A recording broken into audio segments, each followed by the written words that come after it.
সিংহ ও ছাগলের বুদ্ধিমত্তা। একদিন এক পাহাড়ি জঙ্গলে একটি সিংহ থাকত।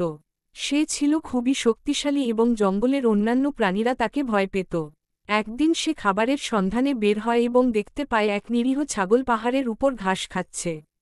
সিংহটি ছাগলকে দেখেই বলল, এই ছাগল, তুমি তো খুবই ছোট্ট এবং দুর্বল, তোমাকে আমি এখনই খেয়ে ফেলব। ছাগল ভয় পেলেও বুদ্ধি খাটিয়ে বলল, মহারাজ, আপনি তো জঙ্গলের রাজা, আমি খুবই সাধারণ একটি প্রাণী। কিন্তু যদি আপনি অপেক্ষা করেন, তাহলে আমি আরো মোটা হয়ে যাব, আর তখন আমাকে খেলে আপনার বেশি উপকার হবে। সিংহটি ভাবল, কথাটা ঠিকই বলেছে ছাগল। সে অপেক্ষা করার সিদ্ধান্ত নিল এবং ছাগলকে যেতে দিল। কিন্তু ছাগল দেরি না করে পাহাড়ি পথ ধরে পালিয়ে গেল এবং নিরাপদ আশ্রয়ে পৌঁছে গেল। সিংহ বুঝতে পারল যে সে ছাগলের চালাকিতে ঠকে গেছে। সে আফসোস করল, কিন্তু ততক্ষণে ছাগল অনেক দূরে চলে গেছে। শিক্ষা: বুদ্ধি দিয়ে বড় এবং শক্তিশালী শত্রুকেও পরাস্ত করা যায়।